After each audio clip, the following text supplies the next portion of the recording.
चलो बेटा आज हम लोग पढ़ते हैं लॉ ऑफ मास एक्शन के बारे में। तो चलो देखते हैं।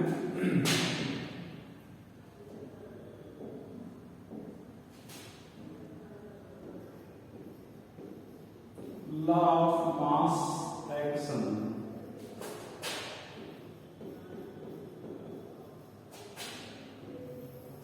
हिंदी में बोलेंगे सक्रिय द्रव्यमान का नियम।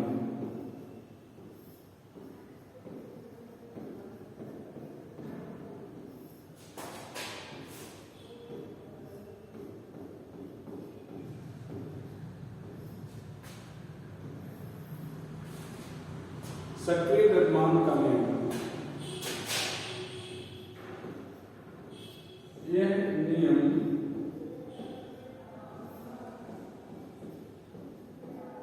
गुलवर्ग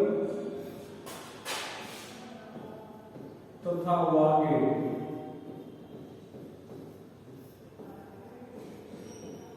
के द्वारा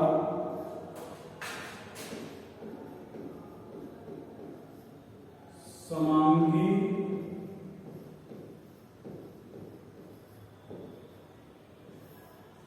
उत्क्रमणीय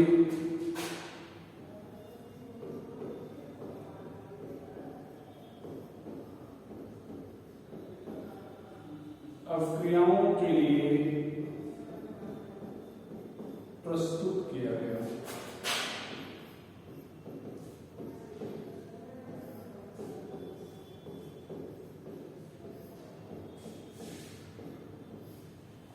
यहां पर ध्यान दें क्या है,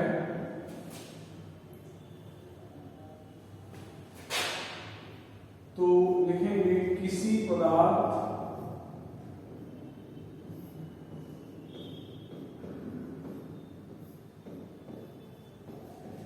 की क्रिया करने की दर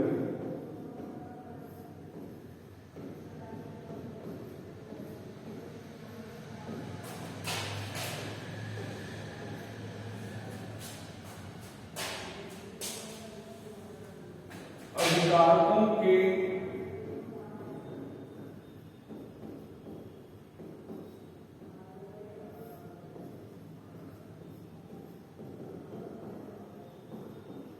सक्रिय द्रव्यमान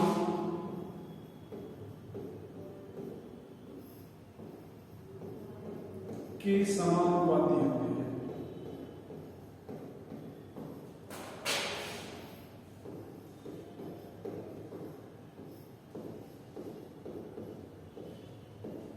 जबकि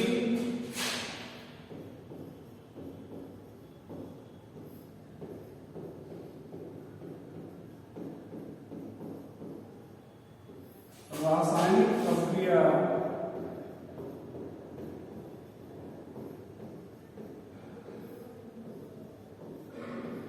की दर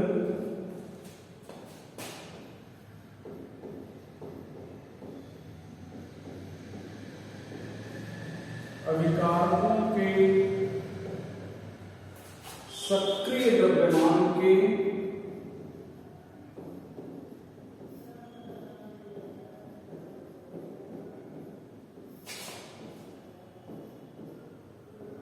गुणनफल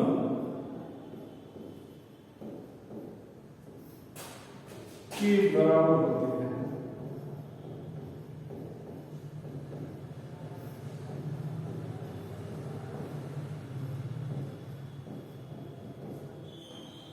अभिकारकों के सक्रिय द्रव्यमान के गुणनफल के बराबर होते हैं। तो जब कोई अभिकारक क्रिया करता है तो अपने सक्रिय द्रव्यमान के रूप में क्रिया करता है, और जबकि अवक्रिया की जो दर होगी या जो वेग होगा वो अभिकारकों के सक्रिय द्रव्यमान के गुणनफल के बराबर होती है। यहाँ पर माना कि एक अवक्रिया निम्न तरह से हो गई है।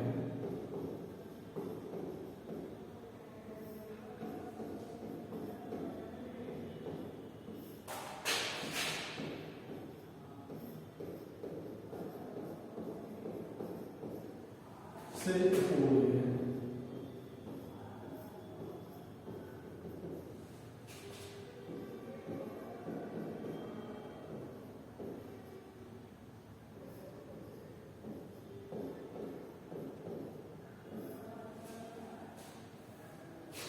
जिसका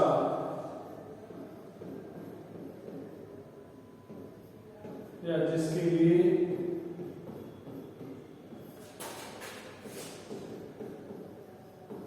सक्रिय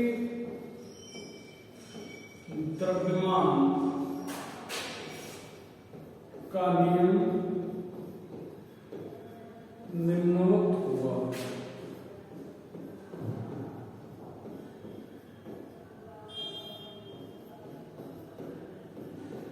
सक्रिय द्रव्यमान का नियम निम्नलिखित होगा। यहाँ पर रेट या हिंदी में वेग बोलेंगे।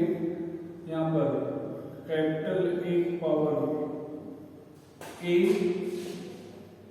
कैपिटल वी पावर वी, या रेट इक्वल टू के एक power small A B power small B. तो ध्यान दें, यहाँ पर एक प्रक्रिया है, small A capital A plus small B capital B. यहाँ पर ए कैपिटल ए और कैपिटल बी अभिकारक हैं, तो ये जो अभिकारक ए और बी है, ये कैपिटल ब्रैकेट के अंदर जो लिखा गया है इसको सक्रिय द्रव्यमान बोलते हैं। तो ए और बी अपने सक्रिय द्रव्यमान के रूप में क्रिया कर रहा है, जबकि जो अपक्रिया का वेग है, देखो ये अपक्रिया का वेग, ये अभिकारक हो गए ए और बी, इनके सक्रिय द्रव्यमान के गुणनफल के क्या है, ये गुणनफल के यहाँ पर समानुपाती है। यहाँ पर जहां के वेग स्थिरांक है,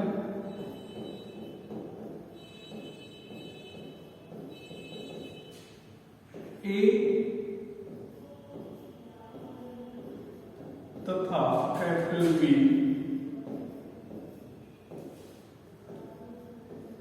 क्रमशः ए तथा वी के सक्रिय द्रव्यमान है,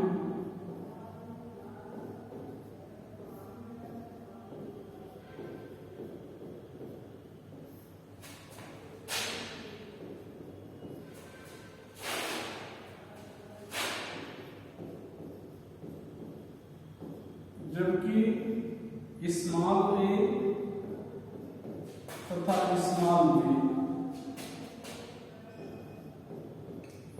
ए तथा वी के गुणक है।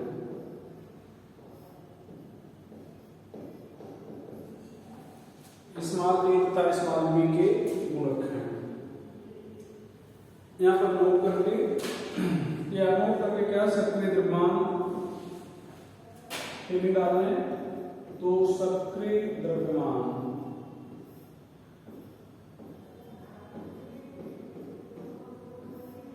इसको हम लोग एक्टिव मास बोलते हैं, मास। यहां पर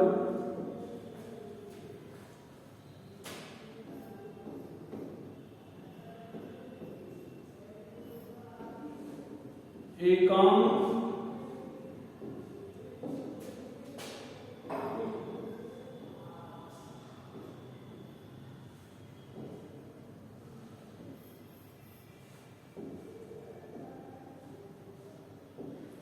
एकांक आयतन में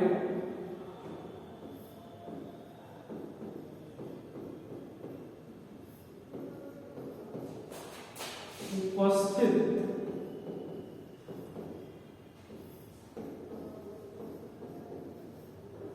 किसी भी पदार्थ के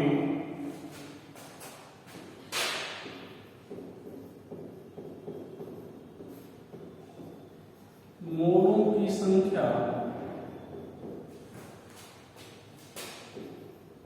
को उस पदार्थ का सक्रिय द्रव्यमान कहते हैं।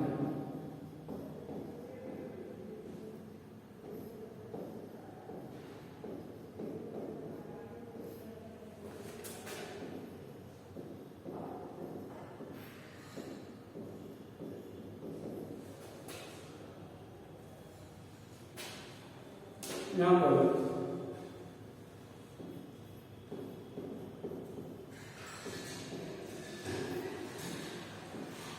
सक्रिय द्रव्यमान को कैपिटल ब्रैकेट के अंदर लिखते हैं।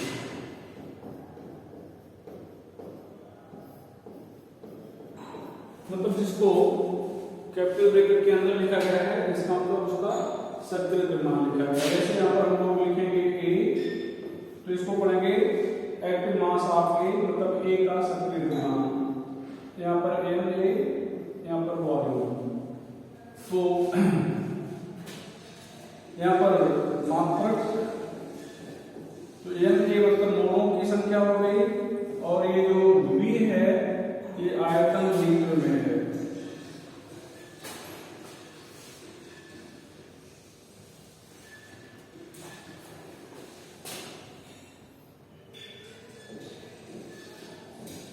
मोल प्रति लीटर।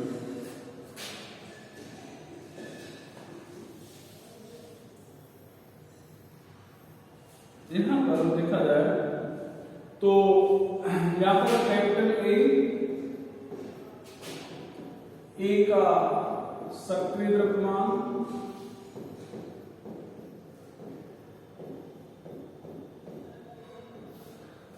एन ए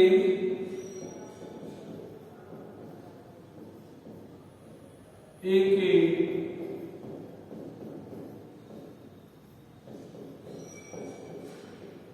मोड़ों की संख्या, वी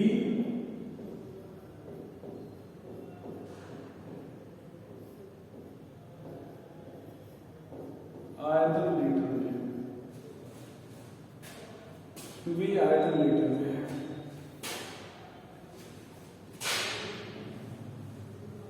नोट करके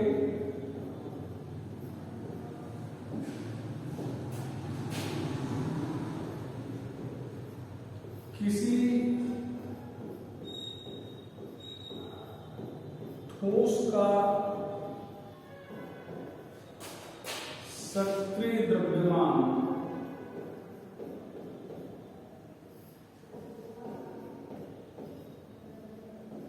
हमेशा एक होता है।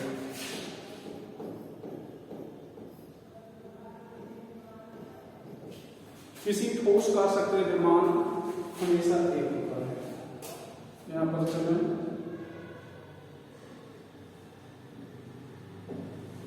आगे देखा जाए, एक प्रश्न लिखेंगे हम लोग।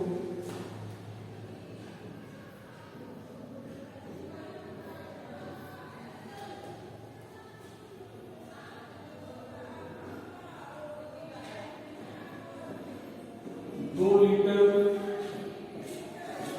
क्षमता के पात्र में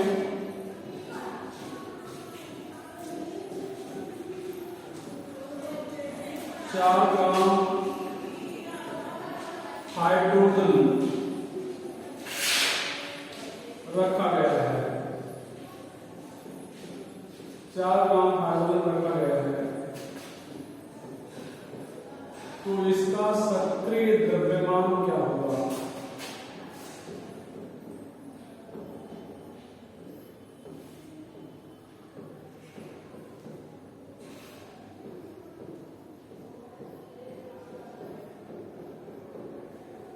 तो इसका सक्रिय द्रव्यमान क्या होगा?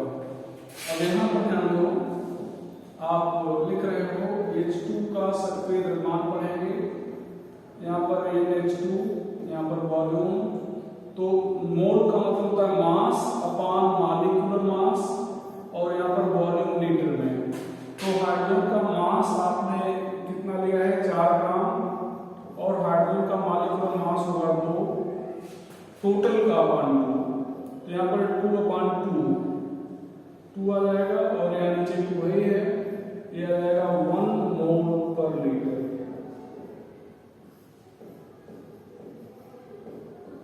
वन मोल पर लीटर आ जाएगा भैया। तो ये चीज है। एक अगला क्वेश्चन,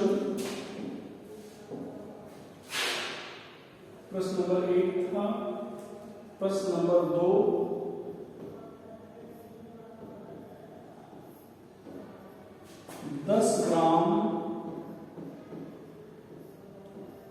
कैल्शियम कार्बोनेट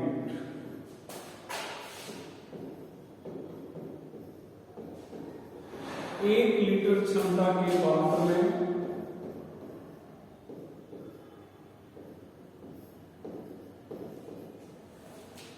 उपस्थित है।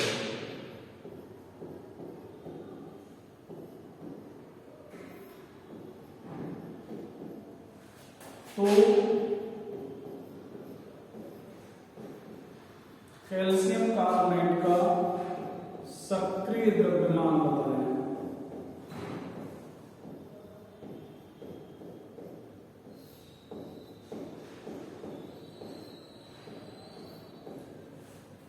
यहाँ पर कैल्शियम का एटॉमिक मास 40, कार्बन का 12, ऑक्सीजन का 16, ऐसा दिया गया है। आपको ये प्रश्न है। अब यहाँ पर ध्यान दें, 10 ग्राम का दिया गया है, 1 लीटर क्षमता का पात्र है, यहाँ पर एटॉमिक मास दिया गया है सबका। आप इस तरह से निकालेंगे तो कुछ आंसर आएगा, लेकिन आंसर जो आप इस तरह से निकालेंगे और जो आंसर आएगा वो गलत होगा। क्यों? क्योंकि ये सॉलिड है और आपको मालूम है कि सॉलिड का एक्टिव मास क्या होता है? 1 होता है। तो यहाँ पर आंसर आप सीधे लिख लेंगे 1। और कारण क्या बताएंगे? क्योंकि ठोस या सॉलिड का सक्रिय द्रव्यमान या एक्टिव मास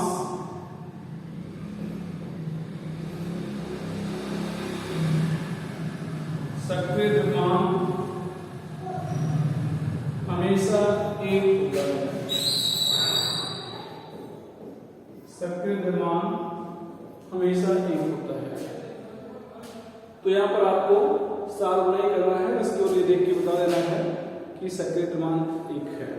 चलिए आगे। अब हम लोग बात करेंगे थोड़ा सा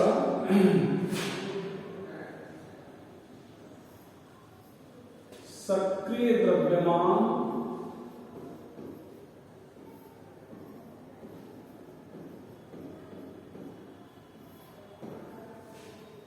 तथा साम्यावस्थानिक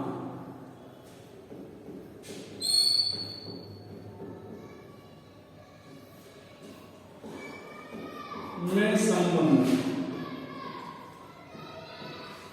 सक्रिय द्रव्यमान तथा साम्यावस्थानिक में संबंध। देखें, माना कि एक अफ्रिया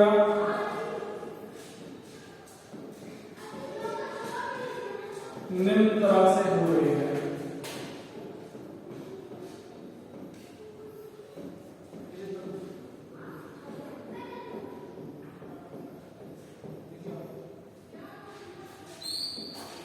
निम्न तरह से हो रही है।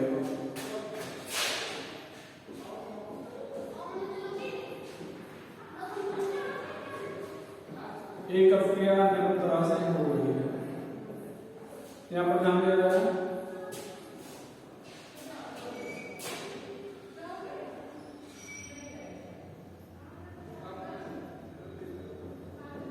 उपर्युक्त अफ्रिया पर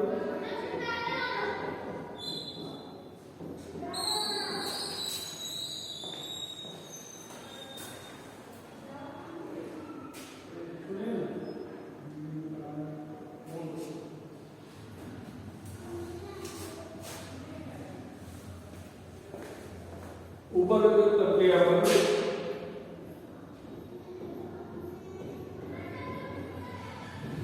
सक्रिय द्रव्यमान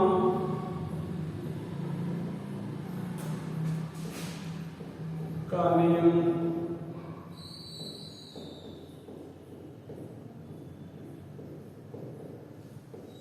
लागू करेगा।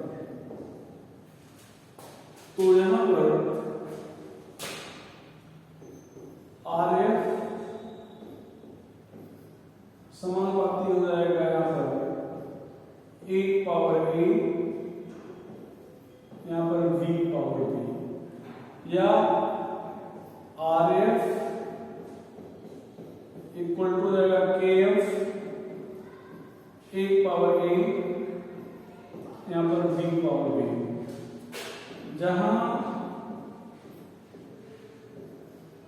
RF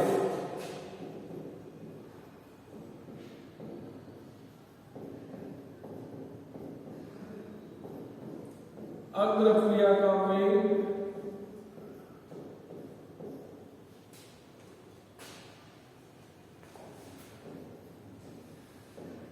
तथा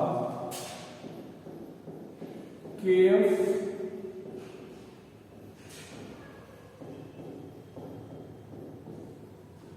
अग्रक्रिया का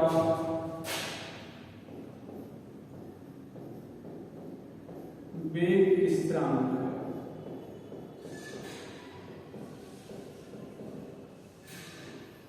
वेग स्थिरांक है। इसी तरह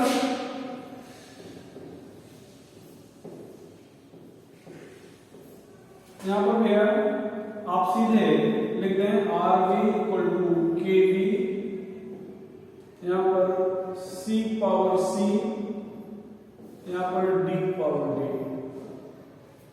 ये जो बस यहां पर जहां RV तथा KV क्रमशः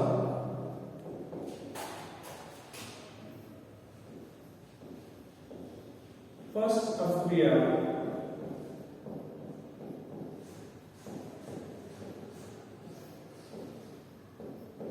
के वेग तथा वेग स्थिरांक है।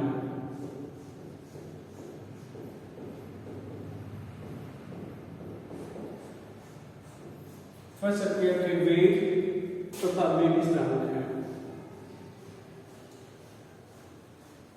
बाकी आप जान लेते हो C सक्रिय द्रव्यमान है, यहाँ पर C और D गुणक है, क्रमशः C और D के वेग स्थिरांक है। यहाँ पर चूंकि साम्यावस्था पर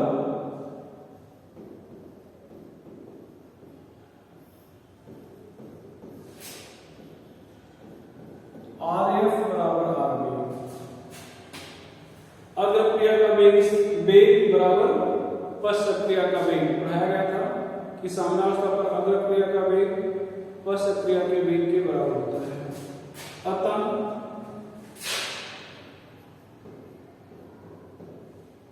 यहां पर अब लिख देंगे KF 1 power A B power V,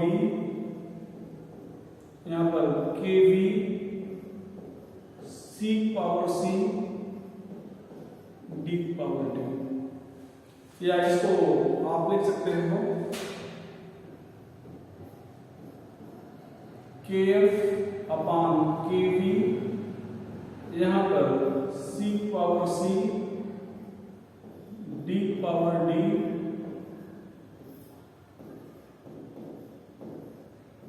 एक power A B power B।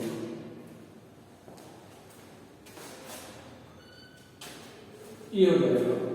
अच्छा, ये KF अग्रक्रिया का वेग स्थिरांक है, KV पश्चक्रिया का वेग स्थिरांक है, तो दो स्थिरांक को गुणा करें, भाग दें, हमेशा स्थिरांक आएगा। तो इसका मतलब यहां पर KF पान KV की जगह पर आप लिख सकते हो KC, यहां पर C पावर C, यहां पर D पावर D, यहां पर 1 power A B power B। यहां पर लिख सकते हो KC बराबर KF अपान KV, जहां KC साम्य स्थिरांक है,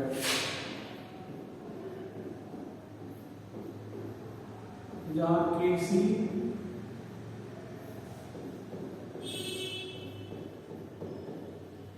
सामिष्टांक है। तो ये चीज ध्यान रहे कि केसी सामिष्टांक है। केसी सामिष्टांक की परिभाषा पूछें तो आप दो तरह से लिख सकते हैं कि अग्र अक्रिया का वेग स्थिरांक तथा पश्च अक्रिया के वेग स्थिरांक के अनुपात को सामिष्टांक कहते हैं, या साम्य अवस्था पर उत्पाद तथा अभिकारक के सक्रिय द्रव्यमान के अनुपात को सामिष्टांक कहते हैं। यहाँ पर ये हो गया। यहाँ पर एक चीज हम आपको और बता दें नोट करके,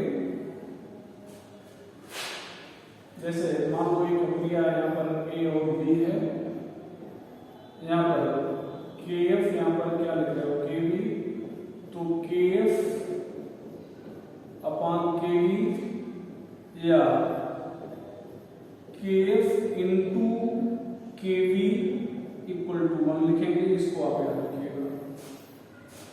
तो यहाँ पर ये जो आप देख रहे हो ये सक्रिय द्रव्यमान और सामान्य स्थिरांक के मध्य संबंध है। तो ये चीज हम लोग यहाँ पर हेडिंग डाले थे कि साम्य स्थिरांक और सक्रिय द्रव्यमान के मध्य संबंध क्या है, ये चीज हमें बतानी थी। तो ये चीज हमने आपको बता दिया। अच्छा, अब देखें यहाँ पर एक छोटा सा क्वेश्चन सॉल्व कर लिया जाए,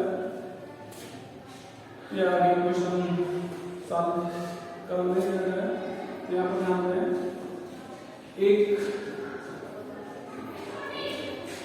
अक्रिया के लिए अक्रिया के अग्र तथा पश्च अक्रिया का वेग स्थिरांक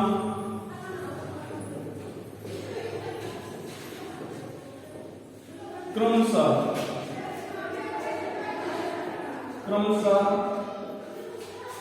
50 तथा 20 है।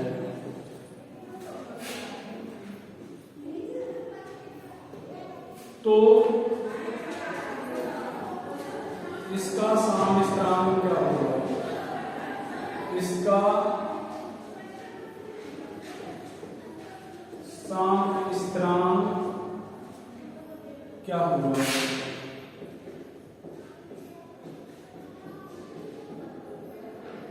तो यहां पर हम लोग लिखेंगे KC equal to KF upon KB। तो यहाँ पर 50/20 बराबर 2.5 आ जाएगा, 2.5। एक और प्रश्न,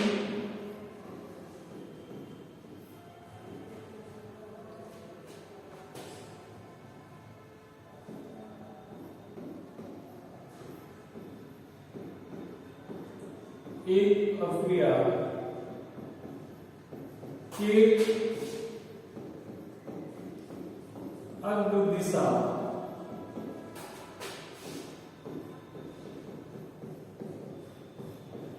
का वेग स्थिरांक 50 है। तो इसके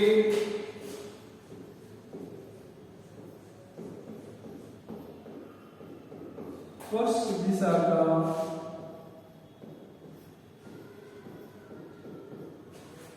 वेग स्थिरांक होता है।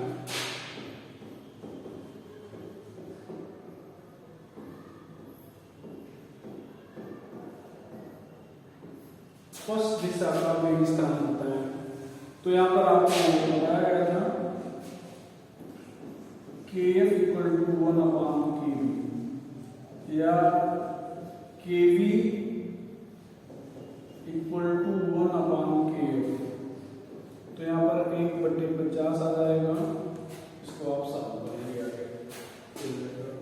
अच्छा, यहाँ पर ध्यान रखना, अभी रिएक्शन लिखा गया था, यहाँ पर स्मॉल a, यहाँ पर capital A, small b, capital B, यहाँ पर small c, capital C, small d, capital D। यहाँ पर इस अक्रिया के लिए साम्य स्थिरांक लिखा गया था KC यहाँ पर C power C, D power D, और मतलब ये उत्पाद का सक्रिय द्रव्यमान पढ़ेंगे और अभिकारक का सक्रिय द्रव्यमान पढ़ेंगे। Active mass of reactant upon active mass of product, ये इसके लिए लिखा गया था। अब मान लिया जाए कि ये जो अभिकारक और उत्पाद हैं, मतलब ये अभिकारक हो गया, ये उत्पाद हो गया। अगर गैसीय अवस्था में है तो Kc जहां पे आपने लिखा है वहां पर Kp लिखेंगे, और जहां पर ये सक्रिय द्रव्यमान जिसको एक्टिव मास कर रहे हो उसको आप पार्शियल प्रेशर कहोगे। तो यहां पर ये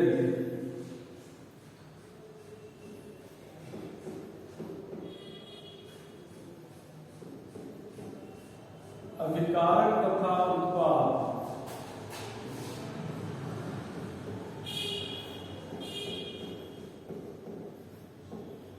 गैसीय अवस्था में है,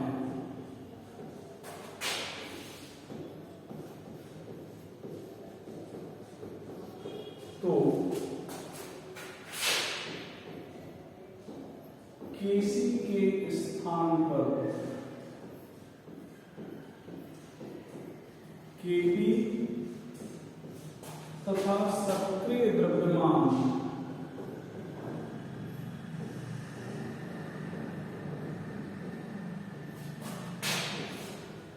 के स्थान पर Kp लिखेंगे। सक्रिय द्रव्यमान के स्थान पर आंशिक दाब लिखेंगे। आंशिक दाब को इंग्लिश में पार्शियल प्रेशर बोलेंगे। आंशिक दाब,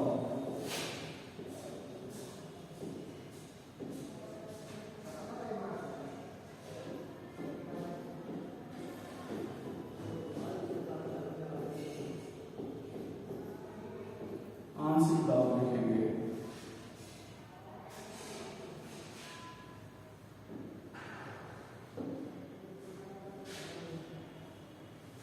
ये जैसे यहां पर लिखेंगे, मान लो एक रिएक्शन आपने लिखा, ये देखो G मतलब गैस, यहां पर B,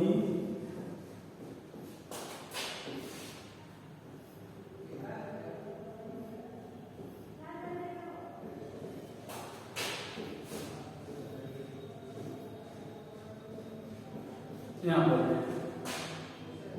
आप लिखेंगे Kp equal to Pc power C, Pd power D, यहां पर Pa